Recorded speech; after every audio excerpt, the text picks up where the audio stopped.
Good afternoon everyone. দেখো দুপুরবেলা কিন্তু শ্বশুরবাড়িতে এখানে বিরিয়ানি বানছিল নেক্সট দিন এটা, আর আমরা কিন্তু কালকে চলে যাব, আজকে লাস্ট দিন আমাদের এখানে।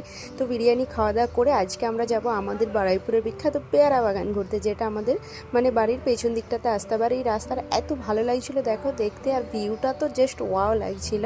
তো এদিকের ভিউগুলোই না এমনই এত ভালো লাগে না, মানে পেয়ারা বাগান, চেরি বাগান, তোমার সুপারি, তারপরে এগুলো হচ্ছে সেই গন্ধরাজ লেবুর গাছ, এত সুন্দর লাগছিল দেখতে এই ভিউগুলো, জাস্ট কি বলবো। আর তোমরা দেখে অবশ্য বুঝতে পারছো।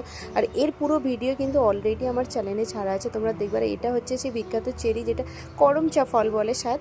তো দেখো এটা পুরো টিপলে মানে লাল রক্তের মতো করে যাচ্ছে একটা। আর আমি এখানে চলে এসেছি একটা পেয়ারা তুলতে। পেয়ারাগুলো না এখনের ছোট ছোট এত ছিল, যাই দুটো তো পেয়েছি আমি। আর এই লেবুটা দেখো কেমন লাগছিল শুধু। তো আমার দেওররা খুঁজে খুঁজে একটা করে দিচ্ছে আমাকে এনে। তারপর হচ্ছে সেই আশফল, দেখতে কিন্তু গাছগুলোকে পুরো লিচু গাছ লাগছিল। আমি তো ফার্স্ট আশফল ভেবেছিলাম। চলো